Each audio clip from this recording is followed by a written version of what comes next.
नमस्कार दोस्तों, आप देख रहे हैं लिस्टन रवि स्टोरी, सच्ची घटनाओं पर आधारित कहानी। दोस्तों, मैं रवि। आज मैं जो आप लोगों को सच्ची कहानी बताने जा रहा हूँ, यह सच्ची कहानी है मुख्तार अंसारी की।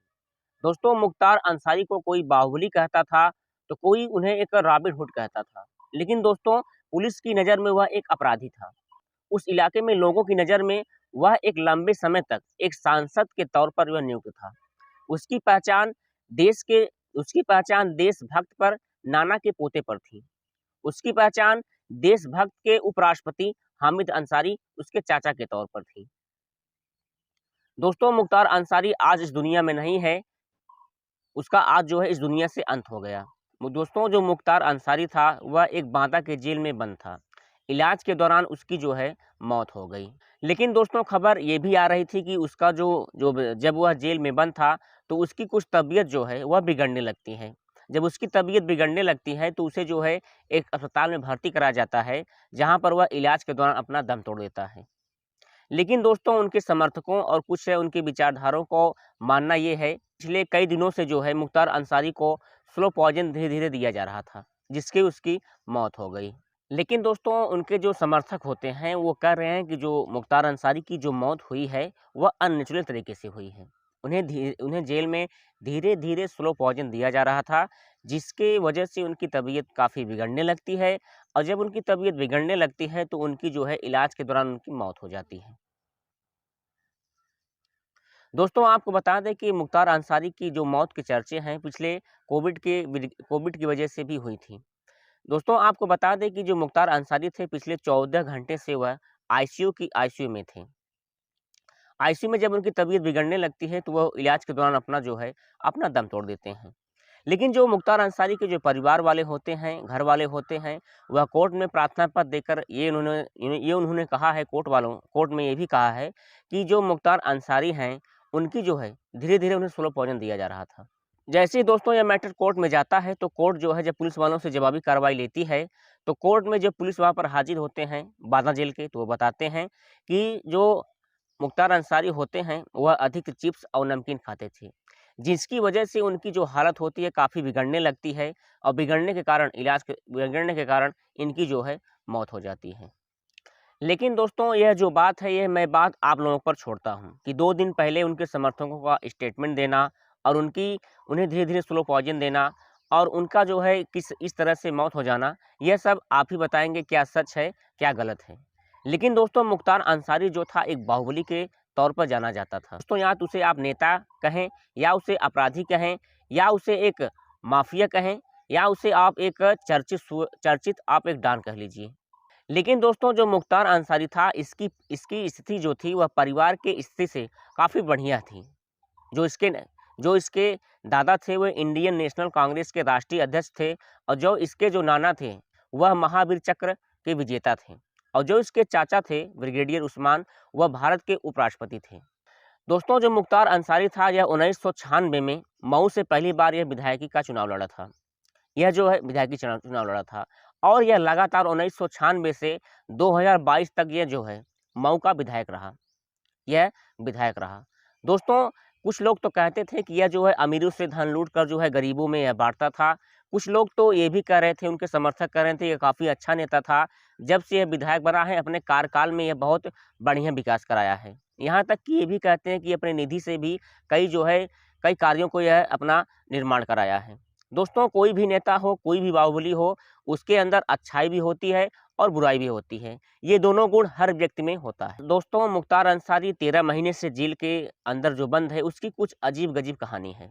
दोस्तों, जो मुख्तार अंसारी है, उस पर मर्डर का आरोप लगाया गया है। दोस्तों, जो मुख्तार अंसारी है, उस पर चाहे मर्डर का आरोप लगाइए, चाहे किडनैपिंग का आरोप लगाइए, चाहे हत्या का आरोप लगाइए, चाहे जो है स्मगलिंग का आरोप लगाइए। लेकिन दोस्तों, यहाँ सोचने वाली बात यह है कि जो मुख्तार अंसारी होता है, यह जेल में रहते हुए भी यह कई चुनावों को जीतता था और जेल में रहते हुए भी कई घटना को अंजाम भी देता था। इसके बाद यूपी के मऊ में इन्होंने एक ऐसी घटना को अंजाम दिया था जेल में रहते हुए, जिससे पूरी यूपी जो है दहल गया था। इसके बाद जेल में रहते हुए ही जो है यह कृष्णानंद राय बीजेपी की नेता की हत्या करा दिया था। दोस्तों, इसके बाद फिर 2009 में यह बसपा की टिकट पर फिर यह एमएलए बना था। इसके बाद फिर एमएलए बना था। इसके बाद 2012 में बसपा की जो सरकार होती है वह यूपी से चली जाती है। फिर इसके बाद 2012 में सपा की सरकार बनती है, तो सपा में सरकार में यह जो है वहाँ पर ये अपने आप को नियुक्त कर लेता है। सपा की सरकार में जाने के बाद फिर वह लगातार 2012 से 2022 तक यह जो है सपा के टिकट पर यह विधायक बना। जब ये सपा की सरकार में था तो इसका काफ़ी दबदबा था। दबदबा होने के नाते यह कई लोगों की हत्या, स्मगलिंग, किडनैपिंग घटनाओं को यह अंजाम देता था।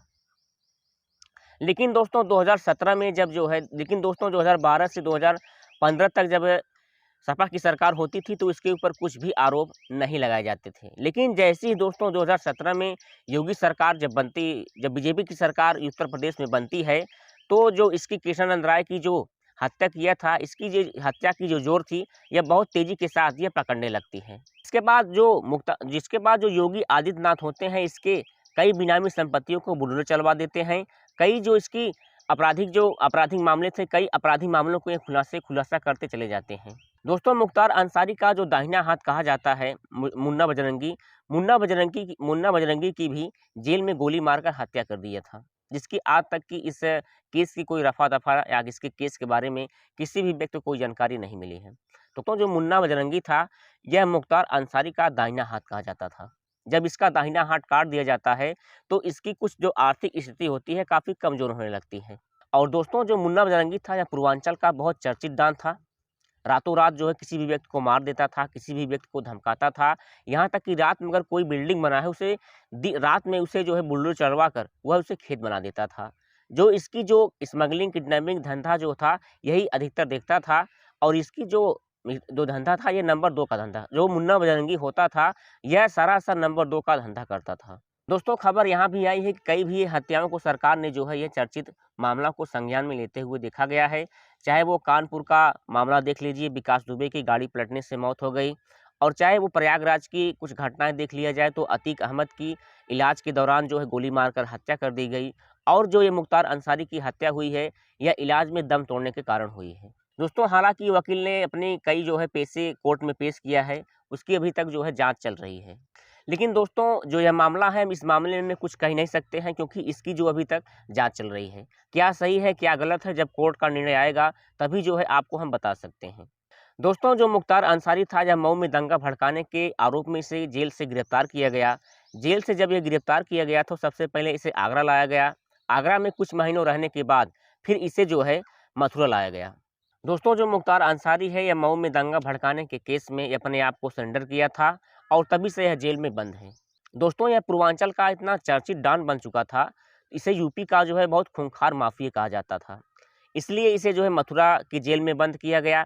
मथुरा के जेल में बंद होने के बाद यह वहाँ से भी अपने काम को अंजाम देता था, इसलिए इसे आगरा बंद किया गया।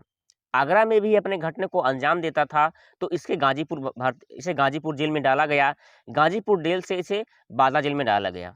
दोस्तों बाला जेल में आने के बाद जो मुख्तार अंसारी की जो मुश्किलें होती हैं, वह धीरे धीरे बढ़ने लगती हैं। यहाँ इसके ऊपर आरोप ये भी लगाया जाता था कि जब यह बाला जेल में बंद था तो इसकी जो पत्नी होती थी अफसा अंसारी, वो इससे मिलने जाती थी। और दोस्तों जो इसकी बहू होती थी ये भी इससे मिलने जाती थी, और जो इसका बेटा था अब्बास अंसारी, इससे भी ये मिलने जाता था। दोस्तों मुख्तार अंसारी की जो स्थिति है इतना खराब हो चुकी है कि इसकी आधे से ज़्यादा खानदान जेल के सलाखों के पीछे अपनी ज़िंदगी काट रही है। दोस्तों इसके आधे से ज़्यादा जो खानदान है, ये स्मगलिंग, शराब और रेलवे ठेकेदारी और तमाम ऐसे लूट-पाट, किडनैपिंग की घटनाओं को ये लोग अंजाम देते हैं।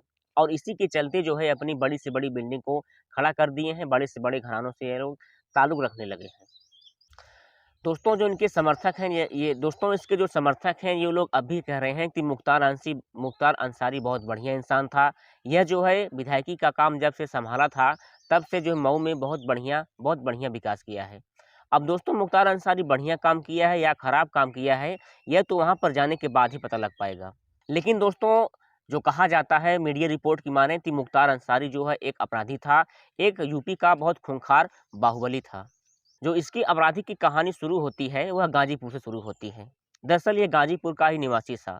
1960 से जो है यह अपनी खूनी अपराधी को अंजाम देता था। दोस्तों जो मुख्तार अंसारी है, इसके 3 भाई हैं, जो इसकी पत्नी का नाम है अफसा अंसारी है। दोस्तों मुख्तार अंसारी जो है सबसे चर्चित जो है, यह जो है चर्चित जो है ठेकेदारी की मामला, जब ये जो है ठेकेदारी की मामला में जब किसी ठेकेदार की हत्या किया था, तभी से यह जो यहाँ से पूर्वांचल की डाल, उभरता हुआ डॉन में इसका नाम सामने आता है। और इसके जो करीबी जो नेता होते हैं, साधु सिंह के करीबी में आने के बाद यह वहाँ से जो है धीरे-धीरे ऊपर उठने लगता है। इसके बाद बनारस में अवधेश राय हत्याकांड में इसका नाम वहाँ फिर सामने आता है।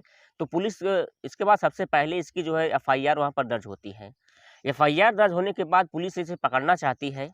बहुत मुश्किल से जब इसे पुलिस पकड़ती है, तो ये पुलिस को भी गोली मारकर वहाँ से ये फरार हो जाता है। इसके बाद कृष्णानंद राय की भी जो है इसकी हत्या का आरोप लगता है।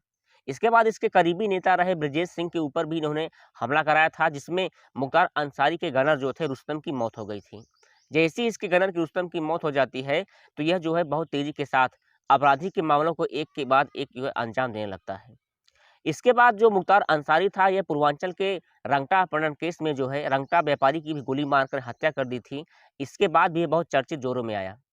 दोस्तों, मुख्तार अंसारी की बात करें तो इसके ऊपर कुछ 60 मुकदमे दर्ज हैं। दोस्तों, जो इसके नाना थे जो है, इसके नाना ने 1947 की जंग की लड़ाई में यह जो है शहीद हो गए थे। इसलिए इसके नाना को जो है मरणोपरांत से भी सम्मानित किया गया था। और इसके नाना के नाम पर जो है दिल्ली में एक रोड भी रखा गया है। दोस्तों, जो इसकी खानदान थी ये अधिकतर कांग्रेस की थे, और इसके चाचा जो थे उपराष्ट्रपति थे। जो इसके नाना थे देशभक्त थे। इससे जो है बढ़ाने चढ़ाने में हो सकता है इनका भी दोस्तों हाथ हो। इसके बाद 1971 में जो है मऊ का जो है मेयर का चुनाव जो है निर्विरोध जो है यह जीत गया था। तब से यह इसके बाद अपने विधायकी की पद को जो है ग्रहण करने की कोशिश किया था। दोस्तों, जो इसका बेटा है अब्बास अंसारी है। अब्बास अंसारी जो है 2022 में जो है यह जो है विधायकी सपा के टिकट पर विधायकी का चुनाव जीता था। विधायकी के चुनाव जीतने के बाद यह जो है कुछ विवादित बयान दिया था, जिसके कारण इसको भी जेल जाना पड़ा। दोस्तों, जो इसके बेटा है अब्बास अंसारी, इस अब्बास अंसारी ने जब मीडिया रिपोर्ट की माने, तो मीडिया रिपोर्ट वालों जब इसके पिता के मरने के बाद जब मीडिया वाले ने इससे पूछा कि आपकी पिता की मौत जो है हार्ट अटैक से हुई है, तो वो लोग इस बात को मानने को तैयार नहीं थे। कि वो लोग बोल रहे थे कि मैंने 2-3 दिन पहले जो है अपने पिता को देखने गया था। मैंने पिता को देखा था, हमारे पिता की जो हालत थी वह काफ़ी अच्छी थी। इसके बाद मुख्तार अंसारी का जो भाई था वो भी कह रहा था कि मेरे भाई जो है वो काफ़ी अच्छे थे, काफ़ी इनकी हालत में सुधार हो रही थी। लेकिन अचानक एक बैग जो है उनकी हार्ट अटैक आना, उनकी मृत्यु हो जाना, कहीं न कहीं ये सरकार की जो है साजिश करने की आरोप है। इसकी आरोप की जो है अभी तक जाँच चल रही है। और जो दोस्तों इसके परिवार वालों हैं, ये कह रहे हैं कि जो इनकी पोस्टमार्टम हो वो वीडियो रिकॉर्डिंग के माध्यम से होना चाहिए। लेकिन दोस्तों, सरकार है, सरकार अपने हिसाब से हर चीज़ को काम करेगी। तो यूपी में जिन बाहुबलियों के नाम चर्चित थे, अतीक अहमद का भी गोली मारकर हत्या कर दिया गया था। कानपुर के जो चर्चित बाहुबली थे विकास दुबे की भी गोली मारकर हत्या कर दिया था, गाड़ी पलटने से उनकी हत्या हो गई थी। और यूपी का जो सबसे खूंखार ये जो डॉन था मुख्तार अंसारी भी, ये भी दुनिया से अलविदा कह गया था। दोस्तों, जो इसकी अध्याय है आज से जो है सदा-सदा के लिए खत्म हो गई है। दोस्तों, मुख्तार अंसारी की कहानी सुनकर आपको कैसा लगा कमेंट सेक्शन में ज़रूर लिखें। और ऐसे अमेजिंग इन्फॉर्मेशन वीडियो के लिए हमारे चैनल को सब्सक्राइब कर लीजिए, लाइक कर लीजिए, ताकि ऐसी घटनाएँ आपको मिलते रहें। मिलते हैं नई पेशकश कहानी के साथ, तब तक के लिए धन्यवाद।